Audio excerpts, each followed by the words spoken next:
Hello students, कैसे हो आप सभी। आज हम करेंगे डायगोनलाइजेशन। ठीक है, तो क्या होती है डायगोनलाइजेशन। डायगोनलाइजेशन ऑफ क्वाड्रेटिक फॉर्म के लिए सबसे पहले जो इक्वेशन होती है वो होती है एक्स का ट्रांसपोज ए एक्स और summation i is equal to r और के आई और वाई आई का स्क्वायर। ठीक है, ये इक्वेशन होती है आपके डायगोनलाइजेशन के लिए। ठीक है, अब इसको कैसे हम क्वेश्चन के अंदर लगाएंगे। इसका जो वर्किंग रूल होता है वो क्या होता है, सबसे पहले तो हमें क्या निकालनी है, फाइंड द सिमेट्री निकालनी है। हमें क्या निकालनी है, मान लीजिए आपके पास कोई क्वाड्रेटिक फॉर्म है तो फाइंड द सिमेट्रिक मैट्रिक्स। आपको क्या निकालनी है, सिमेट्रिक मैट्रिक्स निकालनी है ऑफ सिमेट्रिक मैट्रिक्स ए किसकी, ऑफ ए क्वाड्रेटिक फॉर्म की। आप क्या निकालेंगे, क्वाड्रेटिक फॉर्म की क्या निकालोगे, मैट्रिक्स निकालोगे। उसके बाद सेकंड जो होगा आपका, अगर आपके पास गिवन है इफ यदि अगर A11 अगर आपके पास 0 इक्वल है, A11 की जो टर्म है आपके पास मैट्रिक्स आपने निकाली, अगर उसके अंदर यहाँ पर 0 है तो यहाँ पर 0 नहीं आना चाहिए। आपको सबसे पहला काम तो यही करना है, जैसे कि आपको उसने बोला कि A11 इफ 0 इन AII। ठीक है, आपको मैट्रिक्स इस तरीके, उसके बाद आपको जो लगाना है वो इस तरीके से ऑपरेशन लगाना है। ठीक है, यहाँ पर ए होगा और यहाँ पर कोई आइडेंटिटी मैट्रिक्स होगी। ठीक है, अगर यहाँ पर A11 0 है तो आपको क्या करना है, A11 नॉट इक्वल टू 0 लेके आना है। क्यों, क्योंकि नाम से पता चलता है कि डायगोनलाइजेशन का मतलब क्या होता है कि डायगोनल पर तो आपके एलिमेंट होने ही चाहिए, चाहे आपके एलिमेंट कुछ भी हो, 1 1 0 हो, कुछ भी हो। ऐसा कोई जरूरी नहीं है कि आपका 1 1 1 1 ही बने। आपका कैनोनिकल फॉर्म में तो हम क्या करते थे, कैनोनिकल फॉर्म में तो हम नॉर्मल फॉर्म लेके आते थे, 1 0 0 यूनिट मैट्रिक्स लेके आते थे, लेकिन इसमें नहीं है। इसमें डायगोनल पर एलिमेंट होना चाहिए, चाहे वो आपका 2 हो, चाहे 3 हो, चाहे 4 हो। तो इसमें हमें क्या लेना है, इस तरीके से ये फॉर्म लेनी है। अगर आपका ये 1 1 0 है तो हमें क्या करना है, ऑपरेशन लगाना है। ठीक है, इफ 1 1 0 तो उसने ये दिया है कि then using the elementary transformation make A11 not equal to 0। तब आपको क्या करना है, using elementary transformation. Elementary transformation मतलब आपको कोई भी ट्रांसफॉर्मेशन आपको लगानी है, ट्रांसफॉर्मेशन आपको लगानी है। और यूजिंग एलिमेंट्री ट्रांसफॉर्मेशन आपको क्या करना है कि A11 नॉट इक्वल टू 0 आपको मेक करना है, A11 नॉट इक्वल टू 0। ठीक है, उसके बाद क्या करना है, A11 नॉट इक्वल टू 0 के अलावा 1 1 1 भी आ सकता है, 2 भी आ सकता है, कुछ भी आ जाए, लेकिन वो नॉट इक्वल टू 0 होना चाहिए। उसके बाद आपको क्या करना है, थर्ड जो हमारा है, आपको क्या करना है, अप्लाई करना है। अप्लाई करो, आप रो ऑपरेशन अप्लाई करो, चाहे रो ऑपरेशन अप्लाई करें, चाहे आप कॉलम ऑपरेशन अप्लाई करें। रो एंड कॉलम ऑपरेशन, कोई भी ऑपरेशन आप अप्लाई करो। आपको क्या करना है, ऑपरेशन आप जब भी अप्लाई करते हो आपको डायगोनल पर एलिमेंट लेने हैं सिर्फ। आपको रो और कॉलम पर जब आप ऑपरेशन रो और कॉलम ऑपरेशन लगाते हो तब आपके डायगोनल एलिमेंट जो होने हैं ना, diagonal element should be non zero, वो नॉन जीरो होना चाहिए, नॉन जीरो। एंड और जो लेफ्ट बचे हैं, एंड लेफ्ट एलिमेंट, और जितने भी बाकी बचे एलिमेंट है ना उनको आपको क्या करना है, शुड बी जीरो बनाना है। ठीक है, मेक जीरो। क्लियर है, ये होती है आपकी डायगोनलाइजेशन ऑफ द मैट्रिक्स। इसे हम बोलते हैं डायगोनलाइजेशन ऑफ मैट्रिक्स, इसे बोलते हैं डायगोनलाइजेशन ऑफ मैट्रिक्स। ठीक है, कि डायगोनल पर ही एलिमेंट आए और वो कुछ भी आए। ठीक है, दूसरा इसके अंदर जो हमें थोड़ा सा पढ़ना है वो क्या होती है, कैनोनिकल फॉर्म क्या होती है। कैनोनिकल फॉर्म आप सबको पता है, हमने पीछे भी किया है। उसके बाद देखो मुझे क्या निकालना है कि रैंक निकालनी है। रैंक कैसे निकालते हैं, रैंक जो भी होगी, जितने भी डायगोनल पर नॉन जीरो एलिमेंट होते हैं। ठीक है, डायगोनल पर मान लीजिए आपके पास यहाँ पर कोई इक्वेशन है इस तरीके से। ठीक है, यहाँ पर एक 0 है, यहाँ 3 है, यहाँ 0, सॉरी ये 0 है, या फिर मैं यहाँ लिखती हूँ, आपके पास इस यहाँ पर कोई मैट्रिक्स है 1 3 0 0। ठीक है, 0 0 और यहाँ 0 0 0, इस तरीके से मैट्रिक्स है। अब देखो यहाँ पर नॉन जीरो डायगोनल पर कितने हैं, non zero element on diagonal on diagonal, diagonal पर कितने नॉन जीरो एलिमेंट है? 2 नॉन जीरो एलिमेंट है। इट मीन्स ये 2 ऐसे है डायगोनल पर जो जीरो नहीं है, तो इसकी जो रैंक होगी ना वो क्या होगी हमारी? 2 रहेगी। ठीक है, जितने नॉन जीरो एलिमेंट होंगे वही उसकी रैंक कहलाएगी। ठीक है, उसी तरीके से अगर आपको इंडेक्स निकालना है, इंडेक्स निकालना है, अगर मान लीजिए इनमें से कोई एक नेगेटिव आ जाए, ठीक है, इनमें से एक क्या आ जाए, कोई नेगेटिव, तो देखो the number of positive term in the diagonal form of the quadratic form, यहाँ पर इस मैट्रिक्स के अंदर जितने पॉजिटिव डायगोनल एलिमेंट है वो भी नॉन जीरो, जितने पॉजिटिव डायगोनल एलिमेंट है वो क्या है? इसकी इंडेक्स है। अब देखो यहाँ पर डायगोनल एलिमेंट पॉजिटिव कितने हैं? 1 है, तो यहाँ पर इसकी जो रैंक इंडेक्स होगा वो क्या हो जाएगा आपका? वो 1 हो जाएगा। ठीक है, उसके बाद आपको निकालना है सिग्नेचर। सिग्नेचर में क्या होता है? सिग्नेचर में आपको एक फॉर्मूला दिया होगा 2p-r। ठीक है, ये क्या होता है? 2p-r। 2p-r में क्या होता है? r तो क्या होती है आपकी?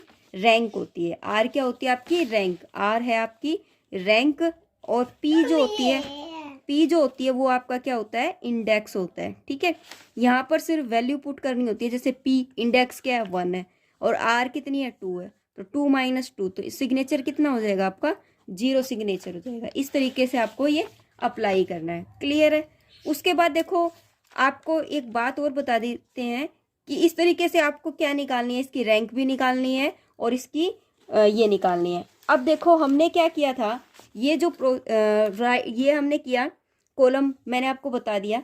उसके बाद जो मैट्रिक्स आपकी यहाँ पर आती है, ठीक है, आपने जब भी ऑपरेशन अप्लाई किया तो यहाँ पर जो डायगोनल एलिमेंट पर एलिमेंट आते हैं, ठीक है, ये देखो यहाँ पर हमने क्या किया, कुछ भी अप्लाई किया, जब आप ऑपरेशन लगाते हो, ऑपरेशन लगाने के बाद, ठीक है, ऑपरेशन जब लगाते हो ए और आई के ऊपर, मैंने बताया, तो जो आपके डायगोनल पर यहाँ पर एलिमेंट आ जाते हैं और सारे जीरो रहते हैं, तो इक्वेशन आपकी इस तरीके से बन जाती है डायगोनल। और ये जो आइडेंटिटी मैट्रिक्स है वो जो बनती है उसे हम क्या बोल देते हैं? पी का। आइडेंटिटी मैट्रिक्स में भी बदलाव आता है इसके अकॉर्डिंग, तो उसे हम क्या नाम दे देते हैं? पी का ट्रांसपोज नाम दे देते हैं। उसे हम क्या कहते हैं? देखो दिस आर्ग्यूमेंट ए आई, देखो ये जो ए आई है इसे हम क्या कर देते हैं? चेंज कर देते हैं इसे। It is a transform to a matrix. तो ये वाली जो एग्यूमेंटेड मैट्रिक्स है वो किस में ट्रांसफॉर्म हो जाती है? डी और ट्रांसपोज इसमें हो जाती है, पी का ट्रांसपोज में। ये जो मैट्रिक्स होती है आपकी ए और आई की, वो ट्रांसफॉर्म हो जाती है किसके अंदर? डी और पी के ट्रांसपोज में। देखो इससे ये वाली चीज बन जाती है, जो आपका डायगोनल मैट्रिक्स आता है वो, ठीक है, और साथ में जो आपकी आइडेंटिटी मैट्रिक्स इसके अकॉर्डिंग बदलती है, तो वो आपका ये तो हो जाता है पी का ट्रांसपोज, इसे हम क्या नाम दे देते हैं? डी। ये डायगोनल मैट्रिक्स हो जाती है। ठीक है, अब हम डायगोनल मैट्रिक्स जो मेरी यहाँ आती है उसको किस फॉर्म में लिखना है? नेक्स्ट जो वर्क होगा वो मेरा क्या होगा? इसे मुझे इस फॉर्म में लिखना है, summation i is equal to में 1 आर। यहाँ पर क्या होगा? डी। ठीक है, तो आपको इस फॉर्म में लिखना है वाई आई का स्केयर। अब ये देखो ये कैसे, ये फॉर्म कैसे आई आपकी? यहाँ पर देखो डायगोनल पर आपके पास 2 आ गया, ठीक है, तो यहाँ पर डायगोनल दिया हुआ है तो यहाँ पर 2 लिखा जाएगा। ठीक है, तो ये क्या हो जाएगा? 2। ये वन एलिमेंट की बात हो रही है, तो ये यहाँ भी 1 और यहाँ भी 1, तो डायगोनल का 1 एलिमेंट पूछ रहा है, तो ये 2 हो गया, और y1 का स्केयर हो जाएगा। इसी तरीके से 2 अगर सेकंड डायगोनल की बात कर रहे हो आप, सेकंड डायगोनल की यहाँ 2 लिखकर प्लस करोगे, क्योंकि समेशन लिखा हुआ है तो प्लस करना है, तो यहाँ पर 3 y2 का स्केयर हो जाएगा। ठीक है, फिर प्लस करोगे, तीसरा जो डायगोनल है वो 0 है, तो y3 का स्केयर करोगे। ठीक है, तो इस तरीके से आप इसको डायगोनल फॉर्म को क्वाड्रेटिक फॉर्म में लिख सकते हो। ठीक है, इन द डायगोनल फॉर्म फिर आप क्या निकालोगे? आपको रैंक निकालनी है, और आपको इंडेक्स निकालना है, और सिग्नेचर निकालना है। ठीक है, अब आपके पास वो मैंने आपको पीछे बताया कि रैंक कैसे निकलती है, इंडेक्स कैसे निकलता है, सिग्नेचर कैसे निकलता है। ये निकालने के बाद आपको इसके ऊपर क्या लगानी होती है? आपका जो 6th-7th पार्ट है, आपको इसके ऊपर ट्रांसफॉर्मेशन लगानी है। क्या लगानी है? ट्रांसफॉर्मेशन लगानी है। ट्रांसफॉर्मेशन आप कैसे लगाते हो?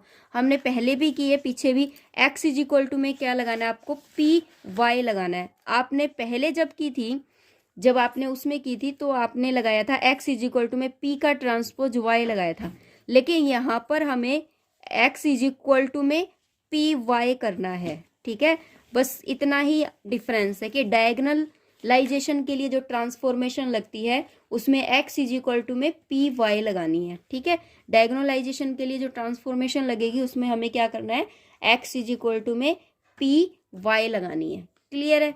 इस तरीके से ये क्वेश्चन जो है वो मेरा डायगनलाइजेशन का मेथड जो है वो क्लियर हुआ। उसके बाद जो सेकंड होता है वो होता है मेरा लैंग्रेजिज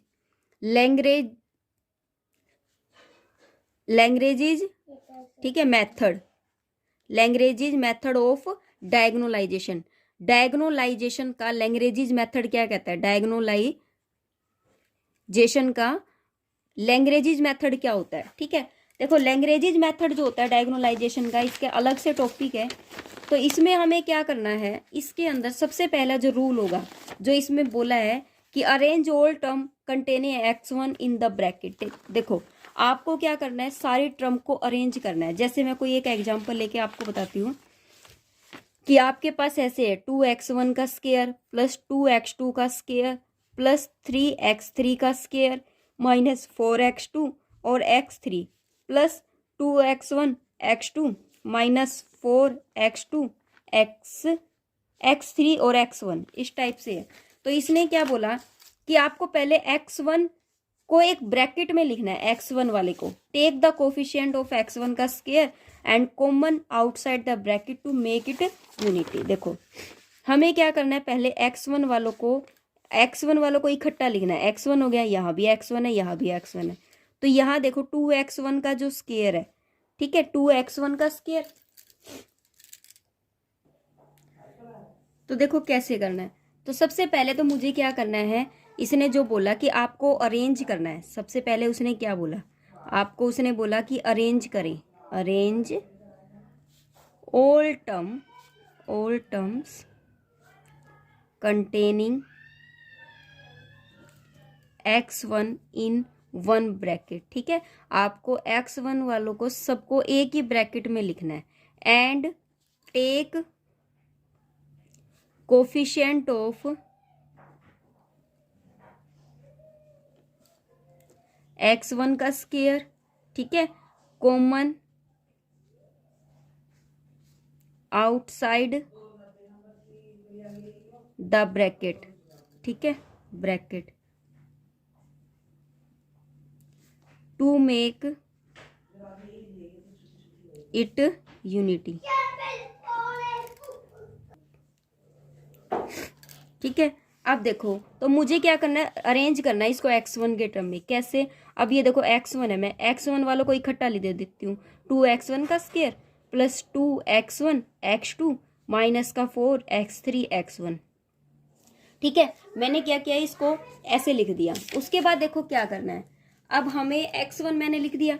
अब इसमें से इसको है ना, मुझे ये टर्म जो है वो मैं साथ में लिख देती हूँ। ये क्या है, 2x2 का स्क्वायर, जो बाकी बची है 3x3 का स्क्वायर। एग्जाम्पल से आपको थोड़ा क्लियर हो जाएगा। अगर मुझे इस 2 को कॉमन लेना है, क्यों, क्योंकि उसने कहा है टेक द कॉमन x, जो कोफिशिएंट है x1 का स्क्वायर, x1 का स्क्वायर का जो कोफिशिएंट है वो मुझे कॉमन लेना है आउटसाइड द ब्रैकेट, ब्रैकेट से बाहर, टू मेक इट यूनिटी, ताकि वो यूनिटी बन जाए, मतलब यहाँ 1 आ जाए। ठीक है, तो मैंने 2 कॉमन ले लिया, तो x1 का स्क्वायर 2 यहाँ से भी गया, फिर x1 x2 माइनस फिर 2 यहाँ से गया, तो 2 आपका क्या बन जाएगा यहाँ पर x3 और x1। ठीक है, यहाँ पर 2x2 का स्क्वायर, जो बाकी बची है स्टेटमेंट वो एज इट इज रखनी है आपको। ठीक है, 4x2 और x3। क्लियर है? अब देखिए, अब उसके बाद जो सेकंड, इतना हो गया मेरा। उसके बाद जो सेकंड पार्ट है इसका, जो सेकंड ब्रैकेट में उसने क्या कहा है, आपको कहा है कि कंप्लीट द, आपको क्या करना है, इसका स्क्वायर बनाना है। Complete the square, complete the square, इसके स्क्वायर को कंप्लीट करो बाय, चाहे आपको ऐड करना पड़े, बाय एडिंग एंड सब्ट्रैक्टिंग। किसको सब्ट्रैक्ट और ऐड करना है, 1/2 कोफिशिएंट ऑफ x1 का होल स्क्वायर। मतलब जो कोफिशिएंट ऑफ x1 x1 का जो कोफिशिएंट है उसके हाफ करके उसका, और आपको उसके स्क्वायर को क्या करना है, ऐड करना है, और उसी के स्क्वायर को घटाना है। अब वो कैसे, ये देखो कि वो कैसे होगा। यहाँ पर आपके पास ये चीज़ है, ठीक है। यहाँ पर 2, मैं एक बार स्टेटमेंट उतार लेती हूँ, x1 का स्क्वायर प्लस x1। अब देखो मैंने क्या करना है, इसके अंदर से x1 बाहर ले लेना है, तो x1 और यहाँ क्या बच गया, x2 माइनस का 2x3 ये बचा, ठीक है। और बाद में है 3x3 का स्क्वायर प्लस 2x2 का स्क्वायर माइनस 4x2 और x3 ये है। आपको क्या करना है, हाफ करना है कोफिशिएंट ऑफ x1। अब x1 कहाँ है, x1 तो ये तो x1 का स्क्वायर है, x1 का जो कोफिशिएंट है वो ये है, इसका हाफ करना है, मतलब x2 माइनस 2x3 का हाफ करके और उसका स्क्वायर ही ऐड करना है, और उसका स्क्वायर क्या करना है, सब्ट्रैक्ट। तो हम क्या करेंगे, 2x1 का स्क्वायर लोगे, फिर x1 आपको क्या करना है, x2 माइनस में 2x3, आप क्या करोगे, इसका स्क्वायर करोगे तो 1 ये तो 4 हो जाएगा, x2 माइनस में 2x3 का होल स्क्वायर, ठीक है। और आपको घटाना भी है, तो ये तो पूरी इक्वेशन हो गई, 1/4 x2 माइनस 2x3 का होल स्क्वायर घटा दिया।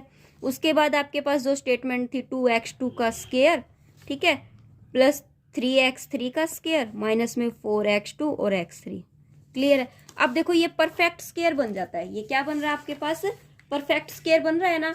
तो आपको क्या करना है, इसको रिपीट करना है, द अबोव प्रोसीजर, इसी तरीके से आपको रिपीट करना है सबको, ठीक है। अब देखो ये परफेक्ट स्क्वायर बन रहा है, पहले तो मैं इसी को परफेक्ट स्क्वायर को ही सोल्व करती हूँ। ये क्या बन जाएगा, x1 प्लस 1/2 और ये हो गया x2 माइनस में x3, ठीक है, 2x3 का होल स्क्वायर, ठीक है। पूरे का क्या बन रहा है, ये स्क्वायर बन रहा है, ये a का स्क्वायर, ये a हो गया, ये b का स्क्वायर, ये b हो गया, और ये 2ab, ठीक है। बाकी क्या बचा आपके पास इसका, तो इसको आप पूरा खोल लो कि x2 का स्क्वायर, ठीक है, प्लस 2x3 का स्क्वायर, और फिर आपको माइनस 2 जा 4 x2 x3, ठीक है, और प्लस में आपके पास ये टर्म है 2x2 का स्क्वायर और प्लस 3x3 का स्क्वायर माइनस में 4x2 x3, ठीक है। आपने जैसे x1 के लिए किया था वैसे ही आपको अब x2 के लिए करना है कि x2 वाले टर्म को इकट्ठा लिखना है और फिर आपको इसे अरेंज करना है। आपको ऐसे ही प्रोसेस करनी है। इसका जो आपका थर्ड पॉइंट है वो आपको क्या कह रहा है, थर्ड पॉइंट में यही कह रहा है कि सेम रिपीट करो, सेम रिपीट अबोव प्रोसीजर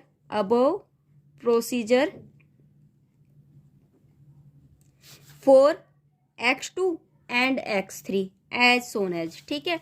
और उसके बाद जो आपके पास आता है तो आपको क्या करना है, उसके बाद हमें क्या लिखना है, जो इक्वेशन आपकी आती है तो द क्वाड्रेटिक फॉर्म को हम क्वाड्रेटिक फॉर्म रिड्यूस करनी है, रिड्यूस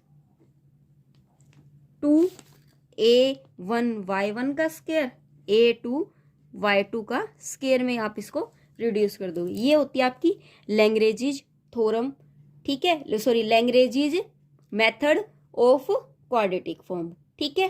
क्लियर है, क्वाड्रेटिक फॉर्म या फिर डायगोनलाइजेशन, क्लियर है। तो आपको इतना ही करना है। इसका जो ये तो सिर्फ मैंने आपको एक बार हिंट दी थी, इसका पूरा प्रोसीजर जो है वो हम क्वेश्चन नेक्स्ट करेंगे ना उसमें कराएंगे, ठीक है। आज के लिए हम इतना ही करेंगे, तब तक के लिए bye, take care, have a nice day.